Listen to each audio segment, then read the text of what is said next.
أهلا بيكم. النهاردة عايز أتكلم عن حاجات تخص زيارة حضراتكم للأطباء. هدف الكلام اللي أنا هقوله بحيث إن هو يخلي حضراتكم تطلعوا بأكتر منفعة من زيارتكم للدكتور، وتسهلوا على الدكتور المهمة بتاعته. أول حاجة بيكون الدكتور عايز يعرفها من المريض هو الشكوى الحالية بتاعته، أو ببساطة الإجابة على السؤال: إيه اللي جايبك النهاردة؟ إيه الحاجة اللي خلتك تقرر إن أنت تنزل وتيجي تكشف النهاردة؟ وبعد كده الدكتور بيحتاج إن احنا يفصص فيه التاريخ المرضي السابق بتاعنا. فتاني هو بيحب يعرف إيه اللي خلاك تيجي النهاردة قبل ما يعرف تفاصيل التاريخ المرضي اللي هي مهمة برضو، ولكن هتيجي نمرة 2 في الترتيب. الحاجة اللي بعد كده لازم كل حاجة نقولها للدكتور وما نخبيش عليه حاجة. بمعنى ايه؟ في بعض الناس لكنهم بيختبروا الدكتور، يخبوا بعض معلومات وما يقولوهاش. قال يعني بيشوفوا الدكتور لو عرفها ده كده يبقى دكتور شاطر. لا، لازم يبقى فيه وضوح وشفافية في كل المعلومات اللي بنقولها للدكتور.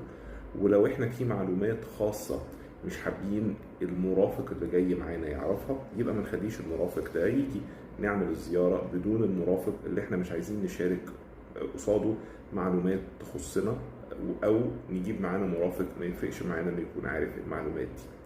الحاجه اللي بعد كده لازم نبقى عارفين كل العلاجات بتاعتنا. ما ينفعش اروح للدكتور واقعد اشبه له بالعلاج.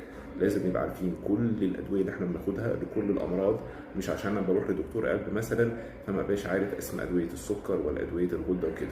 لازم نعرف كل الادويه اللي بناخدها، ونبقى عارفين كمان الجرعات بتاعتها بالتركيز. بسهوله ممكن نصور روشته او نصور الادويه معانا على التليفون. الحاجة اللي بعد كده مهم قوي أي فحوصات سابقة نجيبها معانا. فحوصات سابقة أي حاجة تمت في خلال 5 سنين، إن شاء الله لو 10 سنين. طبعا تحليل من 5 سنين مش هيفرق معانا، إنما لو عملية، لو إشاعة ومعانا التفاصيل بتاعتها، يفرق جدا إن يبقى معانا تفاصيل هذا الكلام عشان الدكتور يطلع عليها.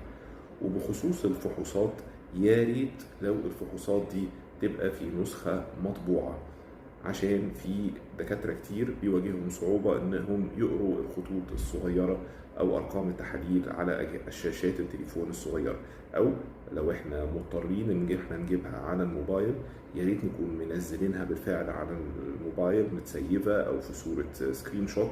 مش لسه هنفتح اللينك للمعمل او مركز الاشاعة بعته ويطلع ما عندناش شبكة، عشان غالبية الاماكن اللي فيها المستشفيات بيكون شبكة المحمول فيها ضعيفة.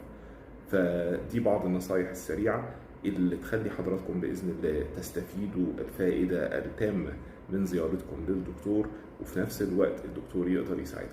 أتمنى ليكم دوام الصحة والعافية.